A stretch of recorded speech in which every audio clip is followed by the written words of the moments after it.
everyone. Thank you for coming to the second installment of our Courage Campaign seminar series.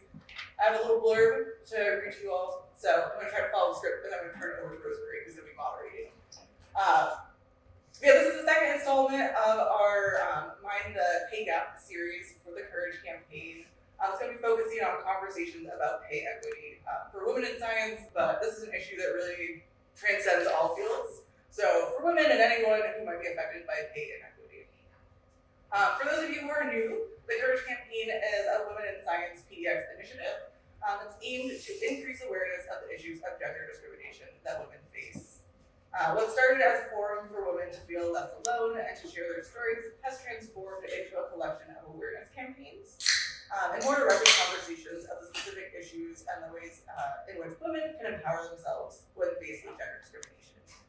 So today we'll be discussing legal actions that you can take when faced with pay equity issues.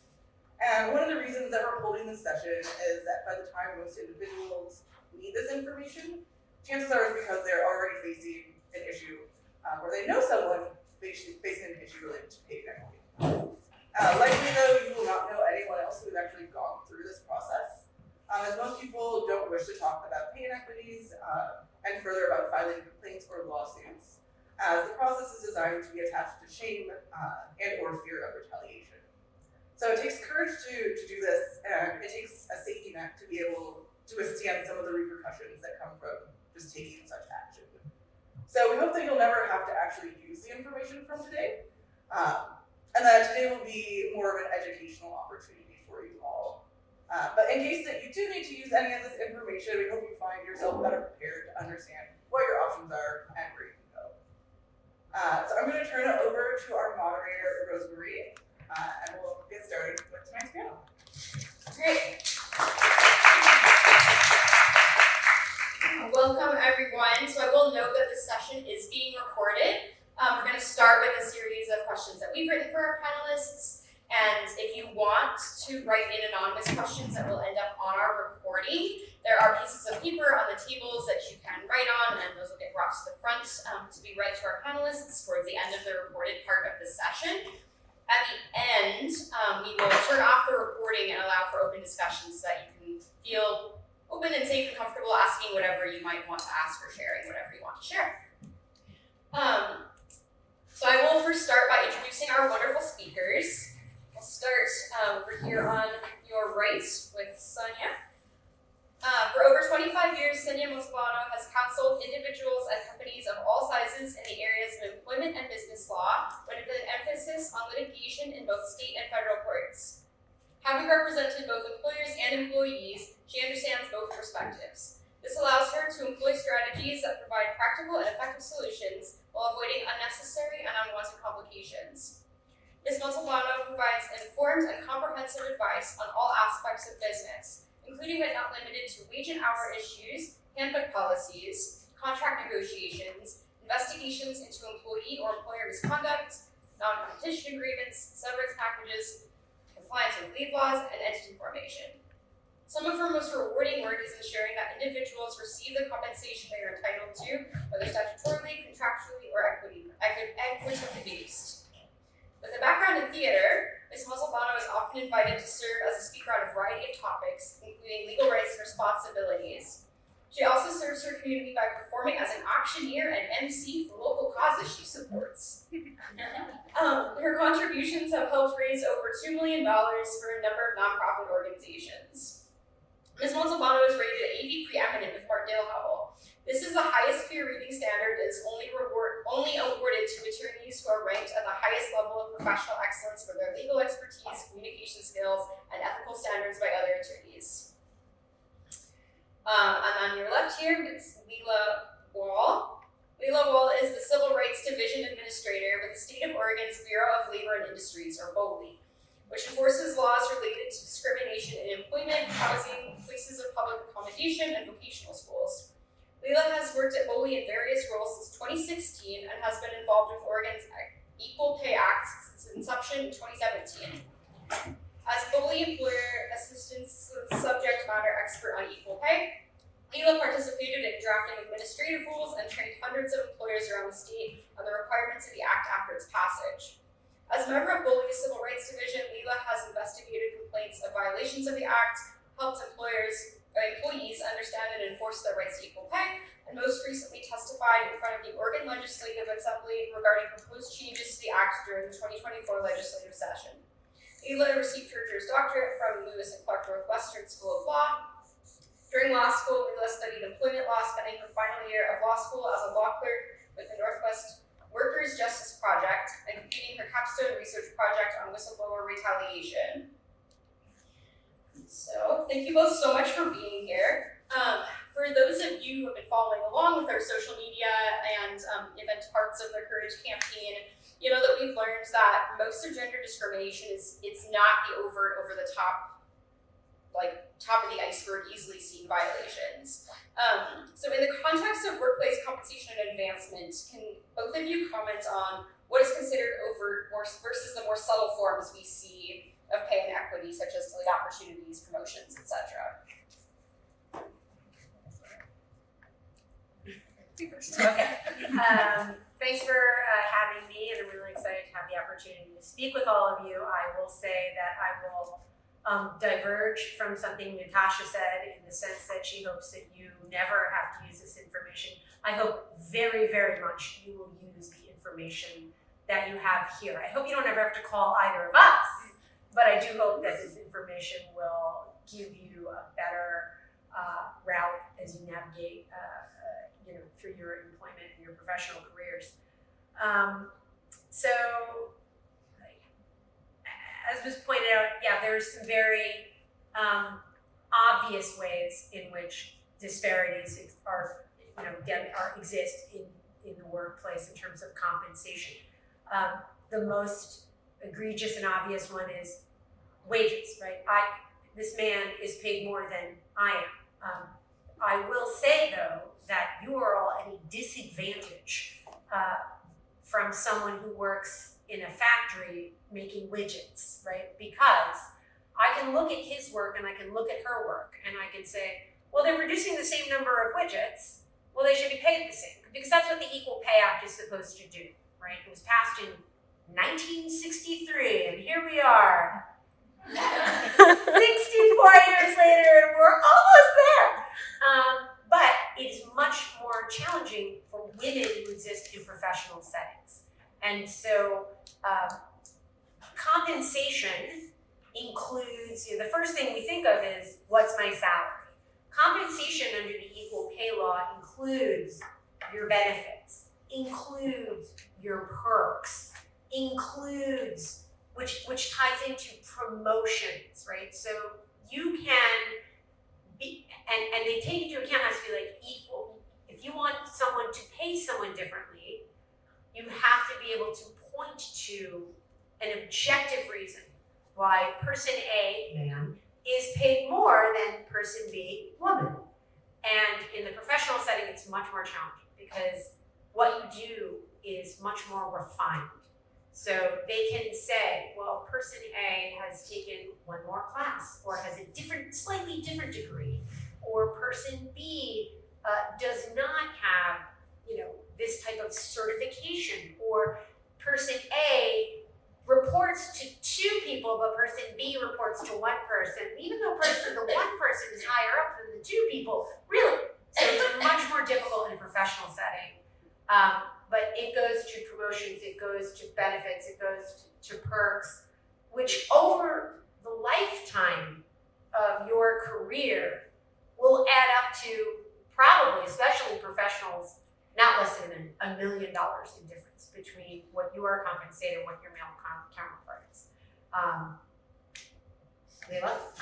Yeah, hi, thank you also for having me here. And similarly, I wanted to comment on that, hoping that you never have to use this information, because I always tell people, I wish that I didn't have to have my job, but I'm glad that I'm here to help people, because unfortunately, I do have to have my job. But I would love nothing more than for one day, there doesn't need to be a civil rights division, making sure that people are treated fairly. So, when you make your wishes, make that wish for all of us, right?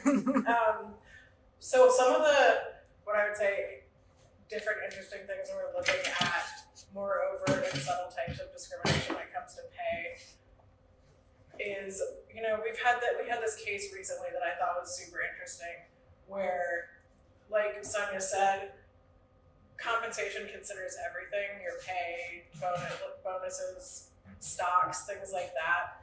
But even if those numbers come out to be exactly the same, something interesting that we've seen is some places where employees get stock options as part of their compensation. Women, or anybody who's not a man, will get more stock options and less salary. And they're like, well, when we add up these numbers, they're equal. But you want to take home money, like stock options sitting somewhere is not going to help you pay your mortgage or buy groceries, right? So that can be a form of discrimination also. Sure, the numbers add up to be the same thing, but you're taking home less money every time you get paid than someone else. There's another one that I was thinking of, and now I can't think of it. Bonuses, that's what I was thinking of. That's another one too that is really interesting and something that everyone should get behind.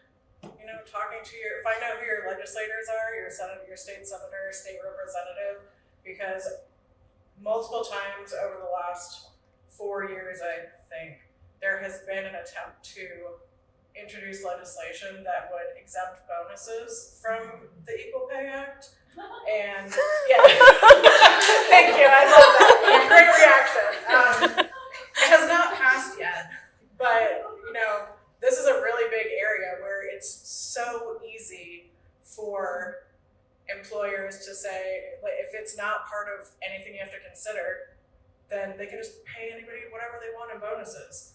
It's such an easy way to discriminate against people, and it is super important to think about. And also, let's hope that does not actually get taken out of the Equal Pay Act. And adding to that, because there's a big brain trust here between the two of us, in terms of bonuses, there is a difference between a mandatory bonus and a discretionary bonus, right? Mandatory is like, you meet these criteria, you get X dollars. You meet these criteria, like maybe, we feel like it. And what I have seen sometimes is similar to what Leila was describing.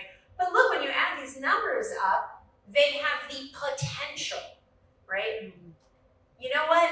I don't date men who have potential. Like at my age, I'm very happily married, but I got married when I was 39. Don't date potential. Don't take a job with potential. Take actual money in your pocket.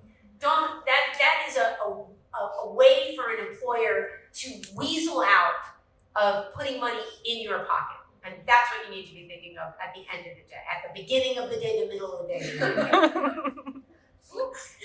Excellent.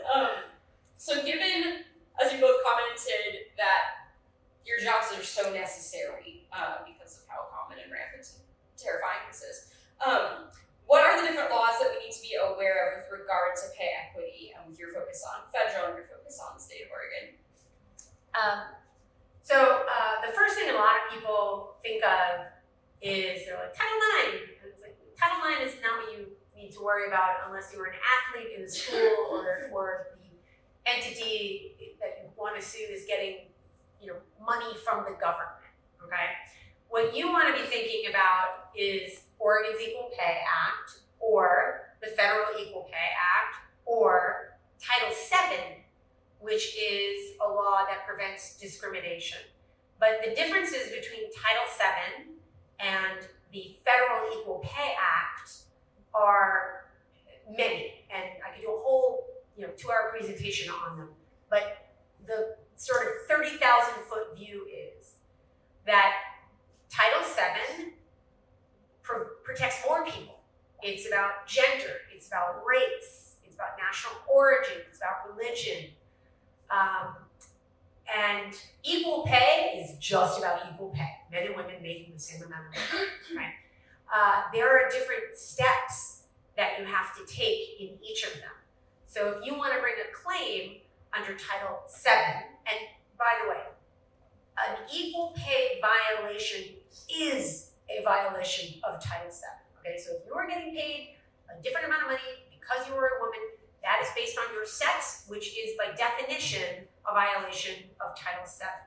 However, and if you're going to go after your employer, oftentimes it is helpful to go after them in every way possible, right? But you don't always want to do that. It depends on case-by-case basis. But if you want to bring a Title VII claim, you first have to file an administrative action with the EEOC, the Equal Employment Opportunity Commission, right? And you have to do it within 180 days of the Discriminatory Act. The Equal Pay Act, you have 2 years to file a claim based on the Discriminatory Act, and if you can demonstrate that the employer's conduct was willful, which is a very low bar, by the way, but it's still a bar, you can go back 3 years. And that's important because of another law called the Lilly-Ledbetter Act. Because the Supreme Court passed this law that said, or ruled, I should say, that, if you're gonna bring a discrimination claim, and this has been ongoing discrimination, you can only go back the 2 years or the 1 year or the one, you can't, ongoing acts of harm, you can't go back to the beginning. And the Lilly-Ledbetter Act was put in place to sort of get around that. But the other thing to keep in mind when you're thinking about these two laws is that you get different types of damages, right? So the most glaring difference, I think, between the two are that under the Title VII Act, your compensatory damages, which are like, what are my mental distress damages? And what is, I lost out on job opportunities and I had to spend money on things, is capped.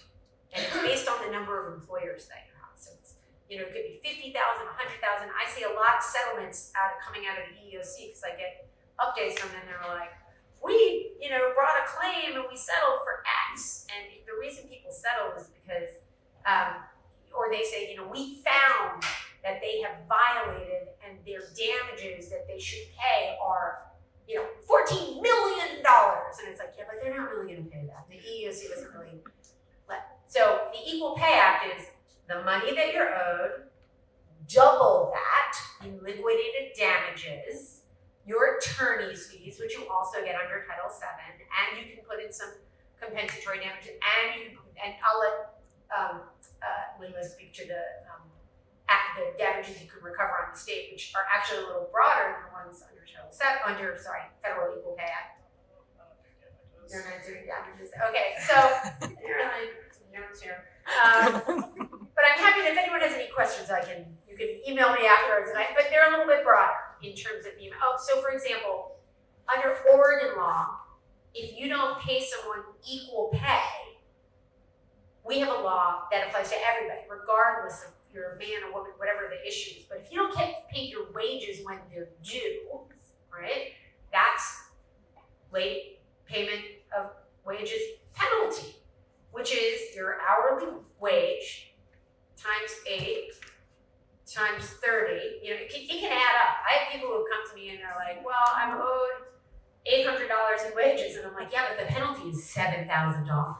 And you get your attorney's fee. So the Equal Pay Act considers when you haven't paid a woman the amount of money she's entitled. And by the way, I should say a man, because it applies, theoretically, apparently, there's a magical castle where women are paid more than men. If a man can point to, and I'm sorry, that's discriminatory. If a man can demonstrate that a woman who is doing the same job is being paid more than he is, then he's entitled to recover damages under the Equal Pay Act. So I had a case where a woman who was a physician assistant was paid $2.69 an hour less than her male counterpart who was hired after her, who was a nurse practitioner. And they tried to argue, like, these are two different things. And it's like, really, they're not. They're the same, a lot of the same teaching, and nurse practitioners, which was my client, can actually prescribe without a doctor looking at them. So any attempt to say that she was somehow a different responsibility or less than was out the window. But that $2.69 pay differential which she pointed out it was only there for like 3 months, right? But then she was entitled to the penalty, and at the end of the day, you know, we got a substantial sum, I can just say that. But that's those are the main laws I think you need to be aware of. Sorry, I need to get away from the question, I get very excited about this. But, you know, there are different remedies, and you'll probably default most of the time to the equal pay law. And it's because if this has been going on for a long time, you can't recover the damages in terms of the differential in pay beyond 180 days. So, but you should bring them both, because get the damages that you can get for both even within that period. Okay, so we also have state laws that cover very similar things. One of the main differences that is relevant if you are in the unfortunate situation where this happens and you're like, I want to do something about it. If you want to file in court, you do have to exhaust your administrative remedies if you want to file in federal court. To file in state court, you don't have to file with BOLI first. You don't have to file with the EEOC first. You can just go find an attorney. Or if you're really enterprising, you can file for yourself, whatever you want to do. If you do think that you might want to file in federal court at some point, filing with BOLI also counts as filing with the EEOC. We have a relationship with them where if somebody files with us, we just file it with the EEOC. So you don't have to worry about, did I file in the right place? Do I need to file the EEOC also? You can just come to us and we will take care of all of it. So there are different situations where the different laws apply, but they're pretty much the same. We'll figure that part out for you. You don't have to worry about it. But some of the things to consider under state law, if we're talking about, so there's really, I guess, 2 laws that you want to think about the most. There is our state equivalent to Title VII, which is just kind of general discrimination, gender, religion, all those big things, race, all that stuff. And then there's also this more specific Equal Pay Act. And they work together most of the time, but they're each both more broad and more narrow than the other in some scenarios. So the Oregon's Equal Pay Act has very specific situations where people can be paid differently.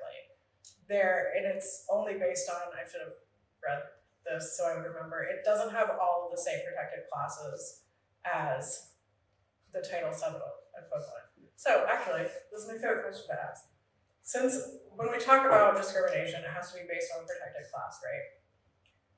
Who here thinks that they are a member of a protected class? Everyone should have both hands up in the air, because everybody is members of a lot of protected classes, right? We all have a race, we all have a religion, even if it's none. We all have a national origin, even if it's American. There's not any specific subset of, like, only certain races are protected, only certain genders are protected.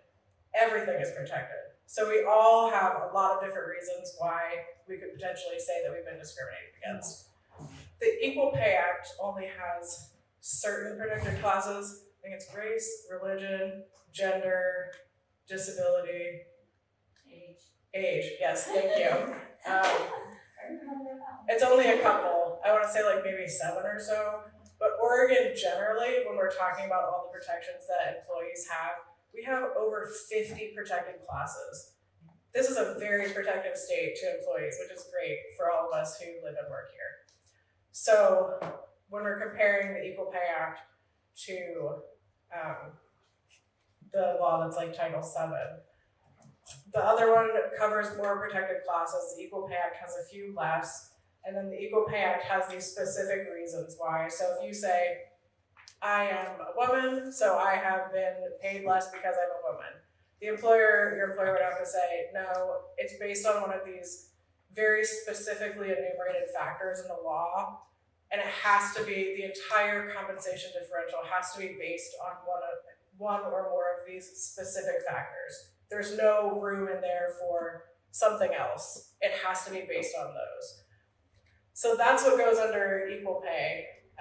But like I was saying before, when you add up all of somebody's compensation, so they might come back and say, well, their compensation is the same because even though one gets more salary and one gets more stock options, they have the same amount of compensation, right? So that's why we look at this more general discrimination statute, because it's still discrimination if you're not paid as much because you have more stock options. If everybody besides men has a lower salary and more stocks, that's still discrimination. It might not be against the Equal Pay Act, but it's still gender discrimination. So we have to look at both of those. Sometimes one's gonna apply, sometimes the other's gonna apply, sometimes both are gonna apply. You don't necessarily know. That's why you throw everything at the wall and see what sticks. Find the one that fits best. I just want to clarify something. You only have to file with the EEOC for a Title VII claim. You do not have to first file with the EEOC to bring a federal Equal Pay Act claim. You can, because the damages under state law and federal law are different. So for example, as we were saying, like Oregon has this penalty for failure to pay wages on time. That's not available under the federal law. So what you can do is file a claim in state or federal court without going through an administrative process first, under both the federal and the state Equal Pay Act, and get all the damages. Also, one last thing on that, because I forgot to mention this, it's important. So under state law, since we were talking about the time that you have to file something, if you are interested in filing a complaint at any point about sex discrimination or some of the other ones like age, race, religion, marital status, Gender orientation. sexual orientation, Or sexual orientation. disability, you have 5 years to file a complaint with BOLI or in state court. 5 years. So, if you get fired tomorrow or you quit tomorrow and you're like, I think that I want to do this, but I don't know if I want to do this, you have time to think about it. You don't have to go right away. Like, it's hard. This isn't an easy thing to do. So you have time to think about it, figure out what you want to do. Okay, so you started touching on some of the next question. I'll have you delve more into this. So if an employee does find that they're being discriminated against in some way, any of the ways that we've been talking about, and they want to take action, what steps do you recommend, starting on a small scale before taking legal action and then working up to, Sonia, I'll have you talk about the civil lawsuits, and I'll have you talk about the BOLI filing process in a little more detail. Okay, so I'll talk about filing with BOLI. If you want to start taking action because something has happened, you can contact BOLI. And I think we were sending out resources at some point, so we'll have a link. It's really easy to file with us. We have this beautiful online portal that I think is really beautiful because I spent an entire year working with someone to make it, and that's my heart and soul put into it. It has absolutely improved, I can tell Yes, it's so much better now. So you can just go on our website, file, fill out all the information that you need, and someone from our office will contact you if they need more information. And we will help you write a complaint. You can also write a complaint yourself or get an attorney to help you write a complaint, and that'll be faster because I will put this caveat on here that we are pretty behind on things right now. One of the joys of state government is that we are at the mercy of the legislature to give us money to hire people. We have 3 people to write the complaints for everybody in the state of Oregon. We received over 5,000, we call them questionnaires, the thing that you fill out to say, here's what's going on. So we received over 5,000 last year, and we have 3 people doing all of that. It is crazy. We're doing our best. So it might be a little while before we get back to you, but we care, and we will get to it eventually. But we'll help you write the complaint, and then at that point, you have to sign a complaint and send it back in to us. And it's not until you send back in a signed complaint that we notify your employer that you have filed with us. So that is part of the process. It does have to have your name on it, and we will send a copy to your employer. And I know that, again, that's kind of a scary thing to do that and be like, I'm gonna send you this and say, hey, I think that you broke the law. And I always tell people it's against the law to retaliate against you because you filed a complaint.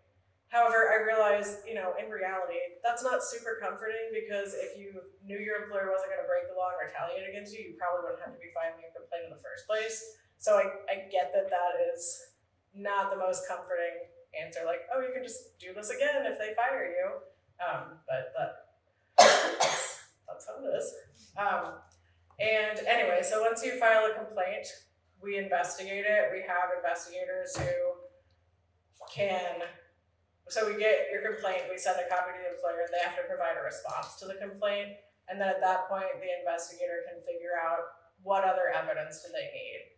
We are pretty fortunate in our position because, as you might hear when we move on to the actual legal process, attorneys can do discovery, request documents and stuff, but there are some limits on that, and we can do whatever we want at Boley. That wasn't being recorded, so that's great, just casually saying that. But really though, we can send subpoenas, we can request whatever documents we want. Sometimes people object to them, but you can't really object to stuff. We can just make them give it to us, and if they don't, then we can't use that information, so we'll see how that decision goes. So it is really beneficial because we can gather so much information so easily that is a really helpful thing if you're trying to figure it out, because you might not have all the spreadsheets on what every single person gets paid and why, but we can find that out for you. That's what we do. And then after that, we have up to a year to investigate. We try to do things faster. So that's another thing to consider is, I guess all legal processes are pretty slow, but it's not, you file a complaint and then the next day we're gonna get you a VAT settlement check. It takes time, so you have to be patient, but hopefully it's worth it. And then other options you might have. Actually, I'll ask you a couple follow-up questions first. How much does it cost to bring forth a complaint? Probably. It is free. Your taxes pay for it. So Nice. that's another reason to do it. You're already paying for it. And do you need a lawyer when filing a complaint? No, you do not need a lawyer. It's up to you.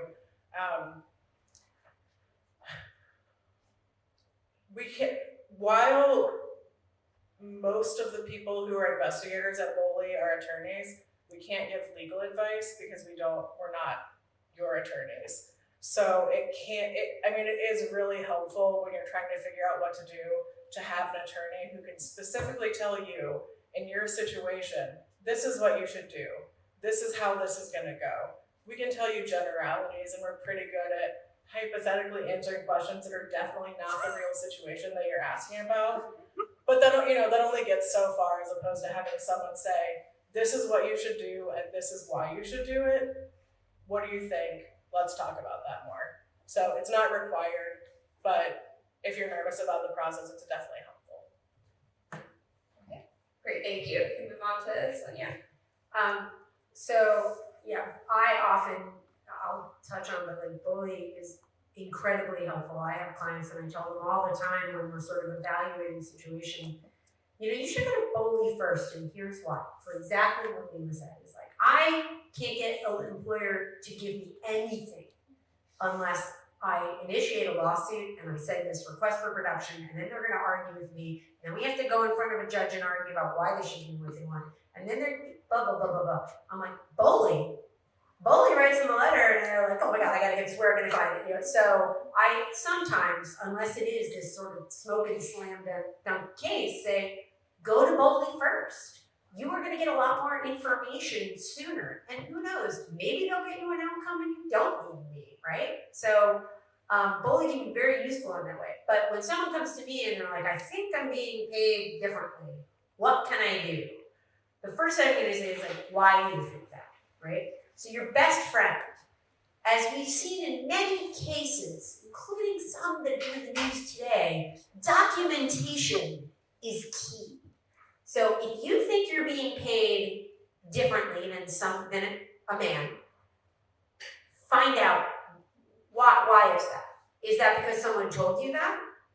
Well, what is documentation? people often think like, well, I don't have a copy of their pay stub. You know what documentation is these days? A text message to your male colleague where you go, wow, that was really interesting today when you told me that you get paid $2.69, or whatever, that you're getting paid X, or you're getting a bonus, or you're getting a promotion, right? That is documentation. Just don't delete the text. Emails are documentation, right? And of course, letters, anything else. And my rule of thumb to everyone in life is, no matter what your case is, if anyone ever tells you something good about yourself and they don't put it to you in writing, write to them and go, thank you for telling me today that I did that really good thing. I appreciated it. Or if someone tells you, oh yeah, I knew you were working on that project, Janine, but you don't need to worry about that anymore. It's not a big deal. Thanks for letting me know I don't need to be paying attention to this, right? You are building your case. So I ask for, what do you have? Let's say you don't have it, but you think you have it. Then I'm like, okay, start building that. Start talking with people. The other thing I will often counsel people who come to me on is, okay, once you have that documentation together, ask your employer to fix it. If you don't ask and they don't know, then they can, they're going to use that as some sort of a defense, right? Like, oh, it wasn't willful because we didn't know, we didn't realize. And I'll get to some things that you could be doing outside of that to make sure they can't use that defense in a bit. But the point is, once you've gathered your information, you don't have to share it with them, okay? I don't want my clients to share everything they have with the employer because I want the employer to deny it. So then I can be like, I'm sorry, what does this email say? So talk to your employer and say, hey, you know what? I found out that Joe is making more money than me. And why is that? And what are the reasons? And they'll make up some bullshit. Sorry, I don't know if I can say that. But, and Bully can do anything. So they'll make up some reason. And they won't put it in writing. So then you put it in writing. Like, Jim, and sometimes it's Joanne, who's working in HR. Thanks for explaining to me today that the reason he makes more than me is A, B, C, D. Okay? If they don't respond, that's it. Like, that's what I'm going to use in court and be like, and you didn't refute this, did you? You didn't go back and say your understanding was incorrect, did you? No, I did not. Thank you, right? So that's the thing. Documentation is your key, and I think that was your question. Like, what do you do to document or get ready for your case? Now, should you call a lawyer? I think it's always helpful to call a lawyer just to figure out, honestly, part of it is Bully is slammed. They're overworked, and it's helpful. You can find lawyers who you can consult with. So one of the things my firm does, and a lot of lawyers do it, is rather than like hiring a lawyer for some here's $4,000, and you can do a consultation. Consultations are like a flat fee, and it depends on the level of experience of the lawyer. But you can just basically here's my situation. Maybe they'll meet with you. Maybe you'll have a Teams call or a Zoom call, and they'll listen to you. And I would say 50% of the time I talk to people, and I'm like, I don't know if there's anything there yet. But here's what I recommend you do, and then see what the answers are and call me back. Or you can file with Bully. I explain that process to them. And sometimes they come in my office and I'm just like, oh my God, can I represent you? I need to help you. Let's get them. And so I think and sometimes people come to me and they think, I have a wrongful termination case or a, hostile work environment case. Yes, sometimes work is very hard and it sucks, but hostile work environment and wrongful termination have very specific legal terms. And so I tell people a lot of times, actually, no, you don't. But I think you have a gender discrimination case. I think you have a race discrimination case. So that's why I think it's helpful to go to a lawyer. A lawyer can also help you without necessarily taking action in the courts or sending a demand letter, because that's what happens. You don't just file a lawsuit, right? You write a demand letter on behalf of your client, and you tell the story, and you're like, I invite you to give me a reason not to sue you. well, please give me information that will give, because I'm happy, and more often than not, like 90% of the time, they write a check of some amount. But the thing that a lawyer can help with even before you get to a demand letter is they can help you craft your bullying complaint. And, bully being as overwhelmed as it is, they appreciate when they get a complaint and they're like, point A, point B, point C, point D, leading me to persons 1, 2, and 3. That, if you make their job easy, you may get a more rapid response in, they're overwhelmed. They are overwhelmed. And I will take this moment to say, you have an opportunity, in terms of what can we do to increase pay equity. You should write to your local, state representatives and say, fund BOLI so they can enforce the laws that you keep passing to protect us, okay? Let them hire people. She told me a statistic that horrified me today, which is, they just passed, and good for Oregon, they passed the paid leave Oregon. This is a new law. It went into effect in September. I went to 47 classes to learn about this law. I had all these opportunities. They hired 300 people to administer paid leave Oregon. That is 3 times the amount of people in the Bureau of Labor Industries. So, to investigate all of these claims. So, that's what you would do in terms of documentation, and I don't know what else you want to know. Awesome follow-ups. So if you do decide to go this route and hire a lawyer, how would you recommend going about vetting a lawyer? Questions to ask, resources to use to look up potential lawyers to talk to. Yeah. I think that, word of mouth is one of the best ways to do it, is ask people, but do not be, look on the website, employment law, representing employee, you want to be very specific, look at their bios. I can pay for any number of services to give me awards that mean nothing. People are like, you won a big verdict, you want to be the best litigator in Oregon award? And I'm like, no, but I would say AVO is one, or super lawyers. Don't hire someone because they're a super lawyer. I am a super lawyer. Don't hire them because of that. I would say the one that is the most helpful is the Martindale Hubble, because that is, no one pays for it. It's purely, lawyers are asked in the community by the publication, what do you think about this lawyer, and look at their rating there.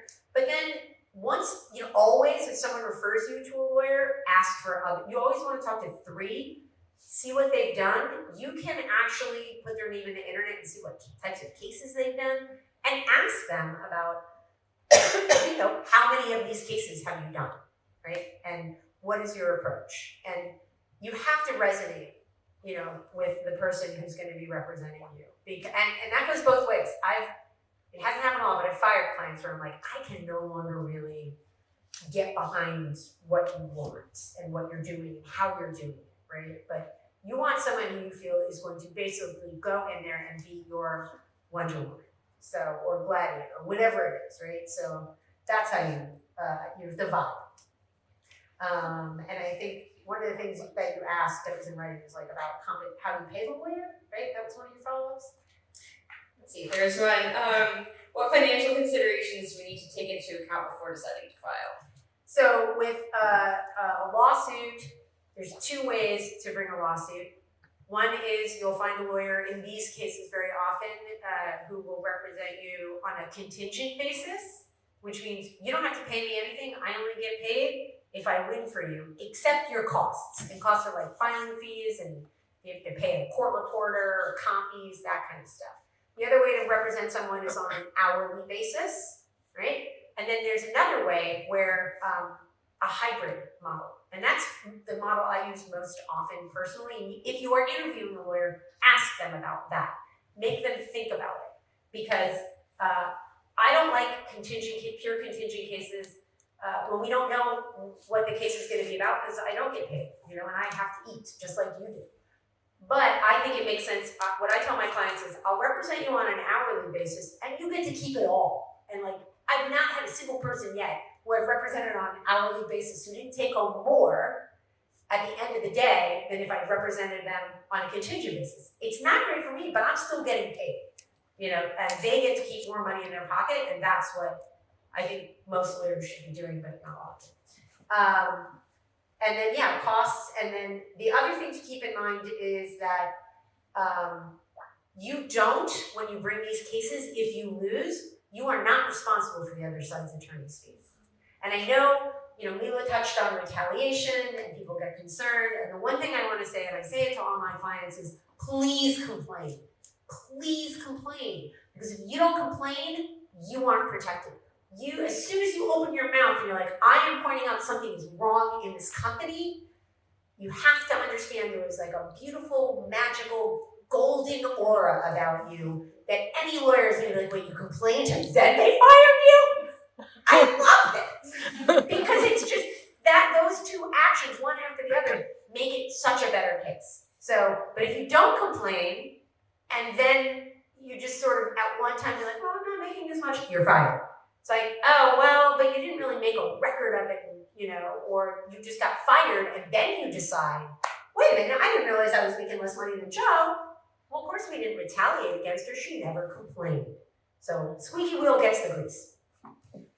Wonderful. I want to I want to delve more into this retaliation concept. I think that's important. Kind of similar to how at the beginning we're talking about more subtle forms of discrimination. I want to touch on what are the more subtle forms of retaliation. If someone has filed a complaint, what should they be looking out for? What might be experience that isn't quite as overt, and they might wonder, like, is this real? Is this a problem? What should people be paying attention to in that case?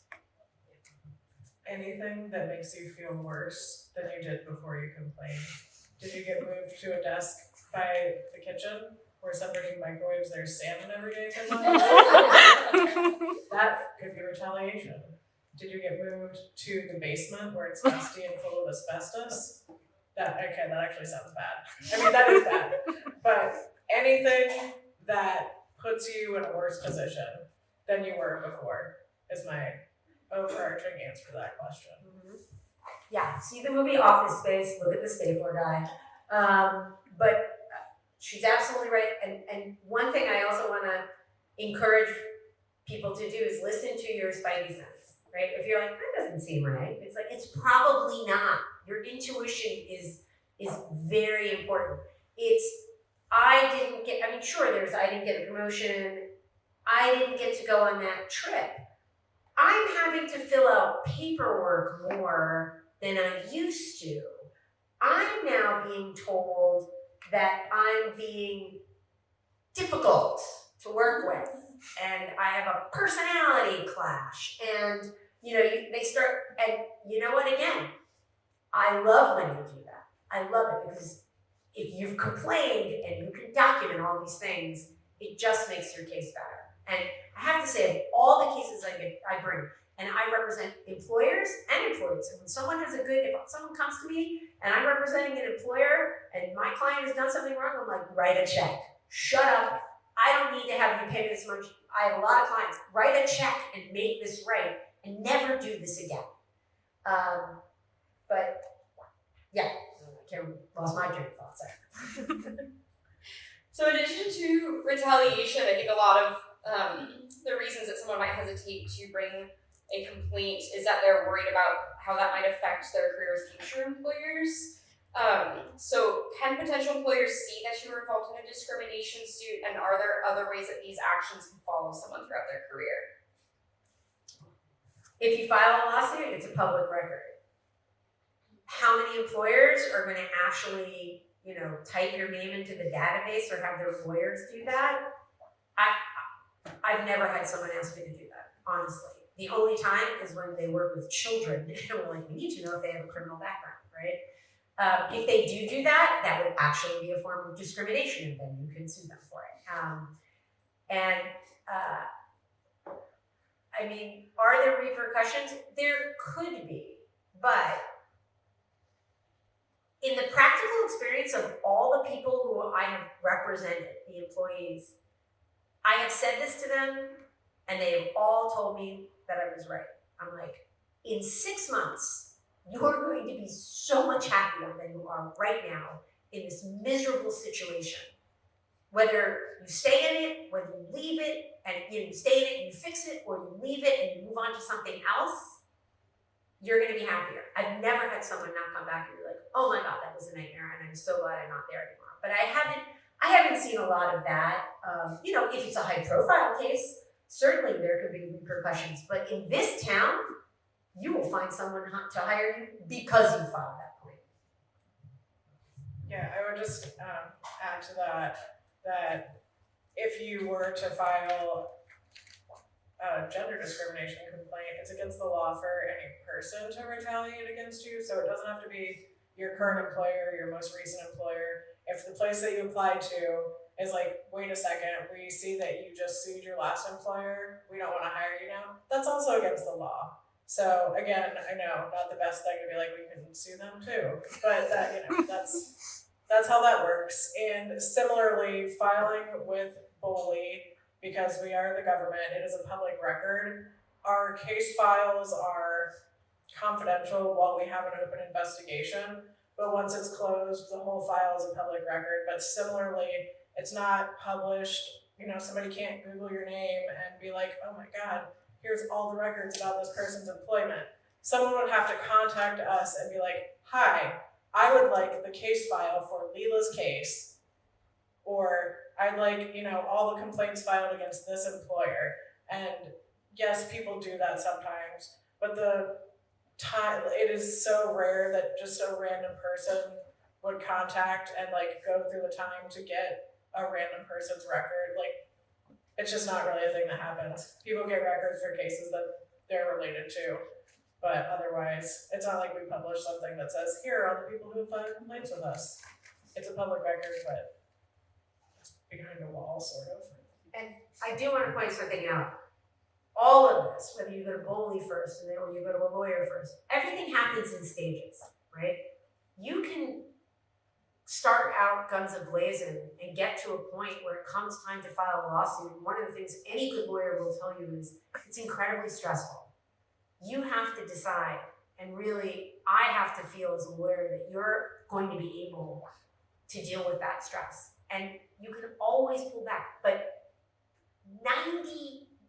98% of my cases are never filed because they result in negotiated settlements.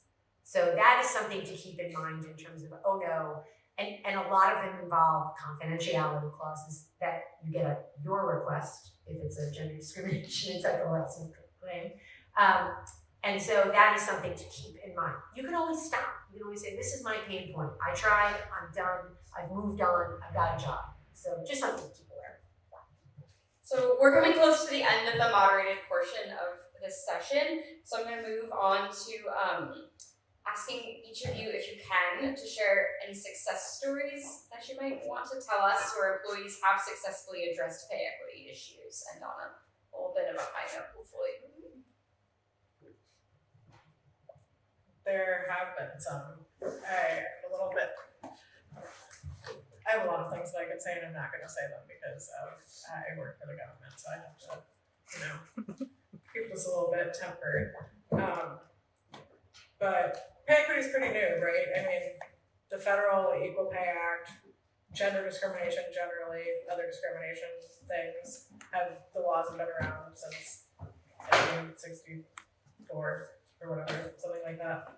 But Oregon's specific Equal Pay Act is relatively new. We have had a few hundred cases filed with BOLI about that specific law. We have some pretty good settlements sometimes. Around, they can range anywhere from since we can't give legal advice, it just kind of settles for what somebody is willing to take. But we've had settlements up to like $180,000 for pay equity cases, which is great. And sometimes we'll get multiple equal pay cases against the same employers when they realize that they really need to take a look at what they're doing, make some changes. And I'm not going to talk about any specific ones because some people are a little bit mad at me. But, there are employers who end up with a lot of complaints filed against them, and they're like, wait a second, we are doing something wrong here. And that's, it's great to compensate somebody individually for the pain they went through, the money that they lost, but it's also really great when an employer is like, we need to fix this for everyone, not just write a check and make this person go away. We need to think about all the people who have been affected by this and figure out what we're doing wrong. And that does happen, and it's great, and that's what I'm here for. I will just say on a larger scale, rather than any specific case, I am seeing as a lawyer who's been practicing for more than 25, 26, or 27 years or something, this issue is at the forefront right now. Lawyers, so we always get, here's the topic of the day, and take this class. Pay equity, I'm getting like 3 a day, and I attend them, and they're national. This is a global issue that attention is being paid to. This is being paid attention to on a national level. This is being paid to state by state. The EEOC is increasing the number of these types of claims that they are bringing and pursuing. Look at the soccer federation case, right? Like that didn't result, that wasn't a verdict, that was a settlement, but people are getting it. And on the employer side, to mirror what Leila is saying, is I'm having some employers get ahead of it. And that's a really important and rewarding thing to say. And all of you, when you go to a new job, the first question you should ask is, have you performed a pay equity audit in the last 3 years? If the answer is no, they need to, because that is a defense for them if they're like, oh no, we did it, we didn't realize it, or it didn't show it. But if your employer or potential employer hasn't done that, that's a yellow flag. But I am seeing that more employers are being proactive, and I'm definitely seeing lawyers are thinking about this. And so, yeah, that's it. Excellent. Thank you both so much. We'll now move on to the questions that you have written in.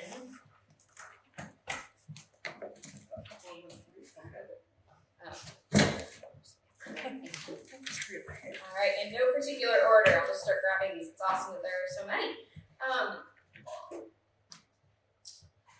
What are some common pitfalls that result in an unsuccessful pay equity case?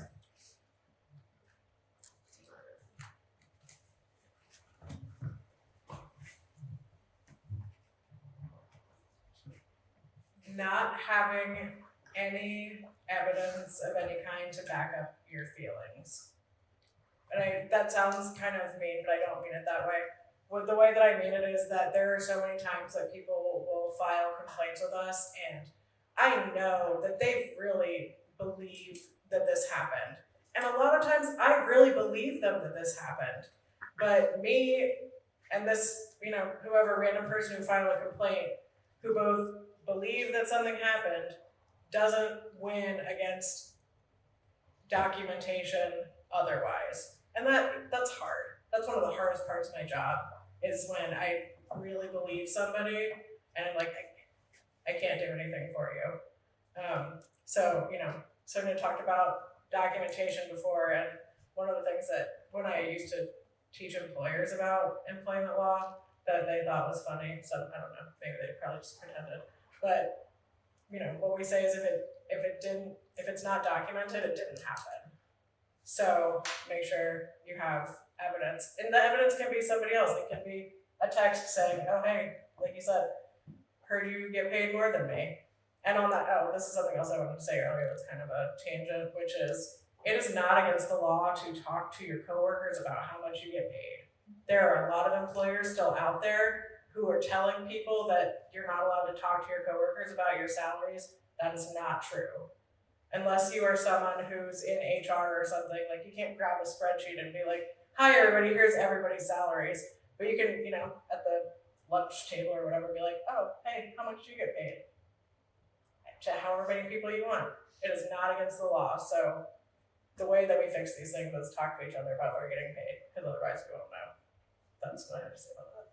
And again, yeah, I think you're right, it's documentation, and I've also seen from a legal perspective, and I sort of alluded to it earlier, there are mixed motives, right? So I tell all of my clients at the beginning of our relationship, you need to tell me everything that happened. Don't tell me you never got a bad review. Like, I need to know about the bad reviews. I need to know if you got in a fight with a colleague. I need to know if you've been convicted of a crime involving dishonesty. Because I can make a better assessment about your case, because they'll bring those things up. And I can also,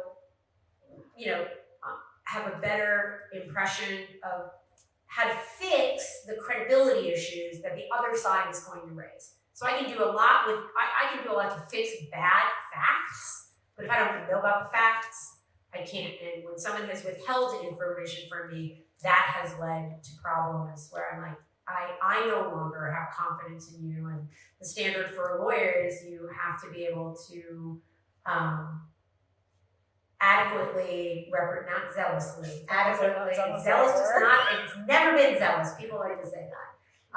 But it is, you have to be able to, adequately represent your client, and you can't if there's a conflict there. So that's another thing, but she's right, documentation is key. All right, oftentimes performance reviews for bonuses, raises, and promotions are done by men who directly benefit from keeping the gap intact. How do you recommend addressing this to management if this is happening, even if it doesn't reach the level to bring a case against? Send them an email, write them a letter that is signed with your name, with a certified delivery receipt. Anything that, again, creates documentation. So I'm just going off on all these tangents, it's getting late, my brain is tired, so you're welcome.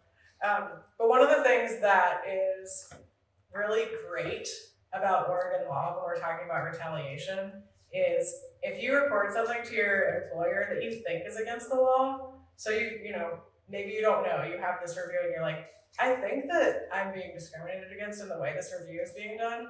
If you tell your employer that, I think that I'm being subjected to I think that generally this practice is discriminatory. You don't have to be right to be protected from retaliation. You just have to have a good faith belief that you're reporting something that's against the law. And that's really fantastic for protection, right? Because that would be we're not all attorneys. We don't know what the laws are, but if you think it's against the law and you report it, you're protected. So yeah, send them an email, send them a text, send them a letter, tell them what you think they're doing wrong. So there's 4 legitimate reasons why an employer can pay someone, and it's, you have to have a substantially similar job, right? So it doesn't have to be the same job, substantially similar, why they can pay you differently. And those are, and again, all levels of compensation, including bonuses. Merit, seniority, a system which measures earnings by quantity or quality of production, or any factor other than sex. So yes, there are often men or women who are in positions who make decisions about bonuses where if I save the company money, I benefit from it financially, and it makes sense for them to keep that. The pay gap is the easiest way to save money. It's like, no, we'll just start a loan, we'll keep a loan. And we'll keep that in place. So, but the way to, I think, if that problem arises, or at the beginning of employment, you have to, it helps if you just say, I want to understand what are the criteria. Can you tell me what the criteria are? And really make someone articulate it in writing if you can. And if they don't, then you send them an email saying this is what you told me, right? Because if it is, you just get along really well with everyone. It's like, well, you like me more than that? But that's not a legitimate basis there is a difference if they can say, we got 4 complaints from employees about you, and we got no complaints about him, and you have a substantially similar, okay, that's legit. But hold them accountable. That's, I think, a way to do that, both at the beginning when you're interviewing for a job and during it. All right, so there's a question here that we've already partially answered, but I want to circle back to it because it's so relevant to our previous Courage Campaign event. So the question is, how do you know if you're not being paid equitably? And I know that there's a push at that previous event, there's a push by Leila now to talk to people at your place of employment just about what they make. That's really important. But are there other ways besides just talking to the people around you to know if you're being paid equitably? Yes, one of the ways that I've suggested that people, when they say I'm not sure, right, is you don't have to ask people in your workplace. You can ask people who have similar positions outside of the workplace, but that information is also available online in what's called pay bands, right? Well, two things. So the EEOC, which is part of the Department of Labor, has recently published a report, and I did give a link to Natasha to send to anyone if they wanted it, but of pay bands of various industries and professions between men and women. So if you have an inkling, but you don't know, the first place to start, I think, is go look at the publicly available information that's been collected and be like, am I way above a lot of people? Am I below people? You know, just, am I in the ballpark? Okay, so let's say you're within the pay band. What's next? Okay, then if you don't feel comfortable asking someone, you can say, can you tell me, you talk to people in a similar profession. Okay, then you're still not sure. You can ask HR. I'm not saying they'll give it to you. If they don't, then call one of us. But you can ask and say, even in your own employer, can you give me the range of what people in my position make?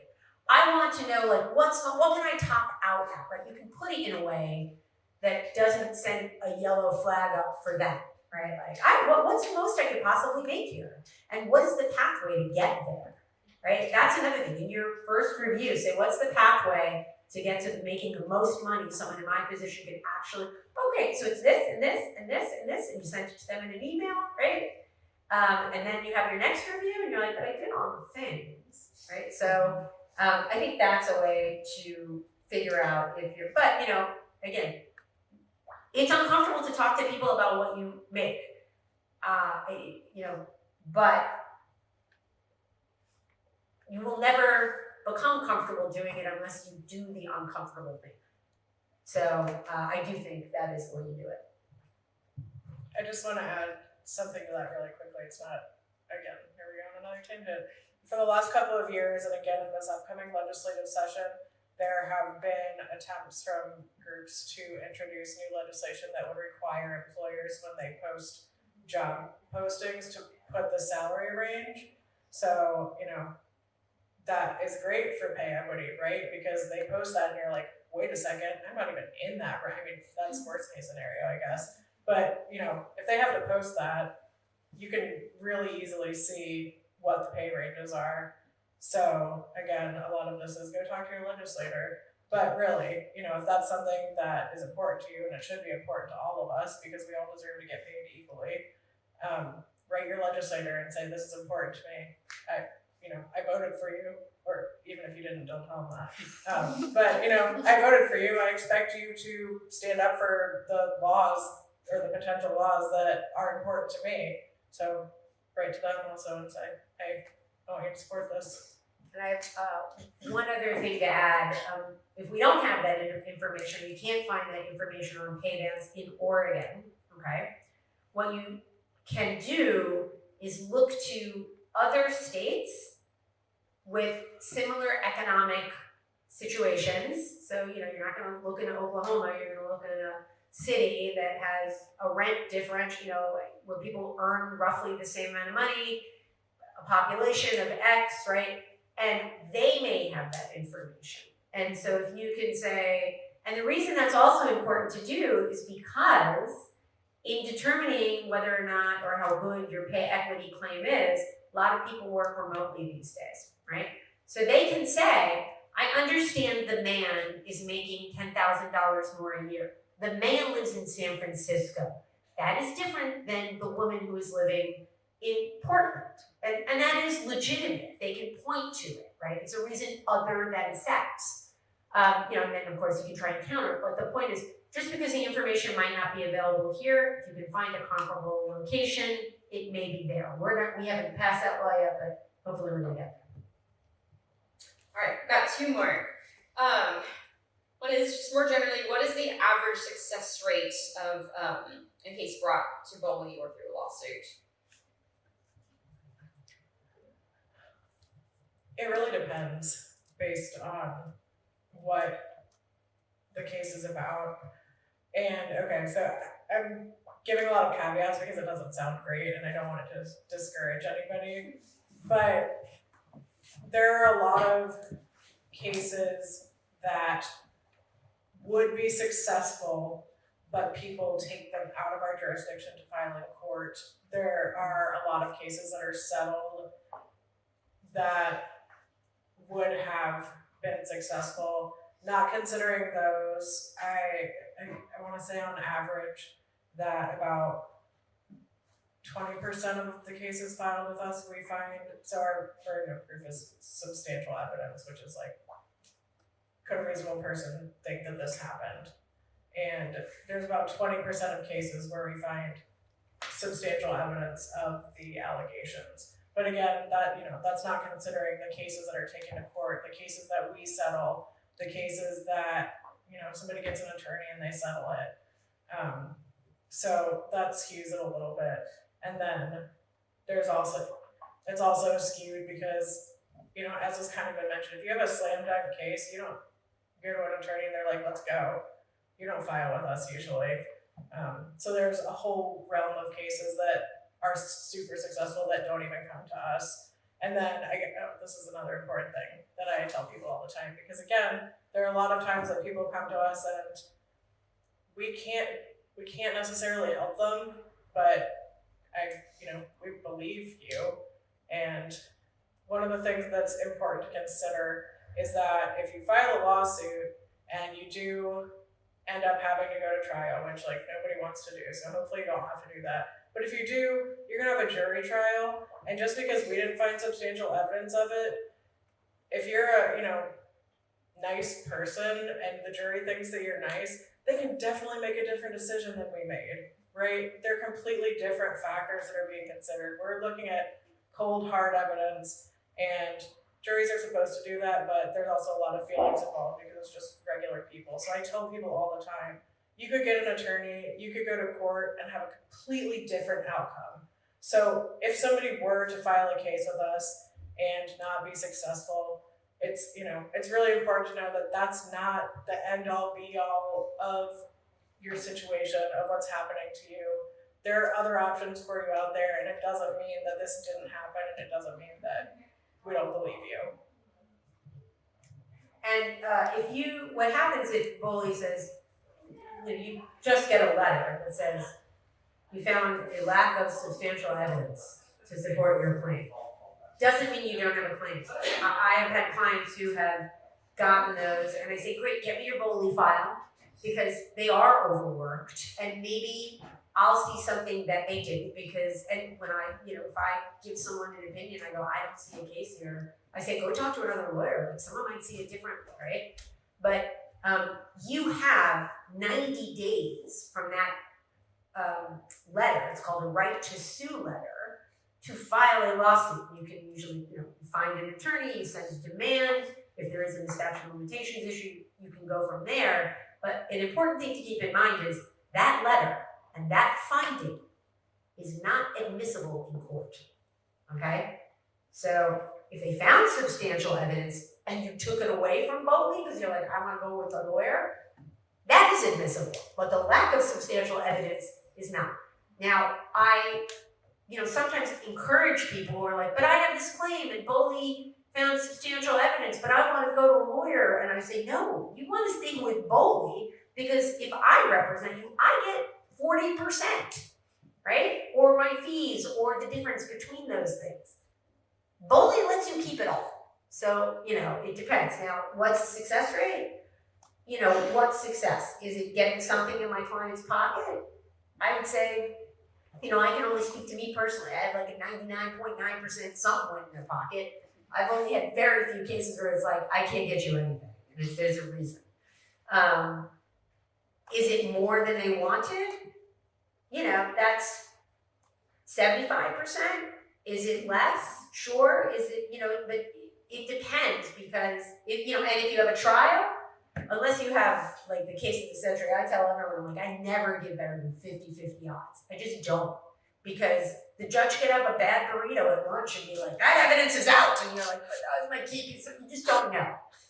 You don't know what a jury's gonna do. So, but 98% of the cases filed in Oregon settled. 98%. So I think you're probably gonna get an outcome. If you've gone all the way to trial, if you have a good attorney, you've gotten there because you have a decent case. A bad attorney will just go. So that's why it's important. Talk to people, get a good attorney.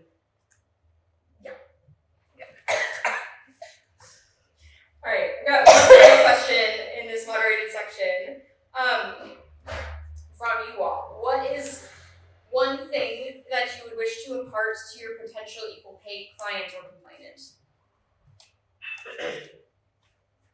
Complain and document.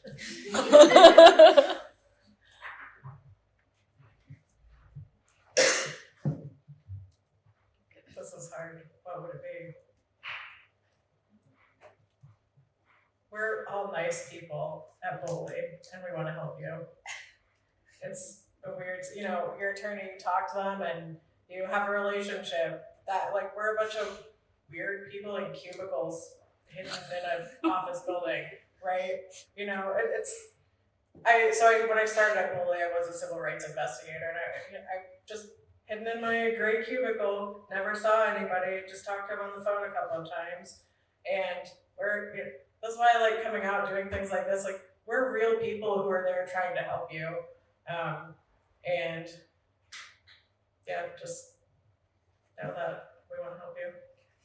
All right, so we'll now end the recorded part of this session and give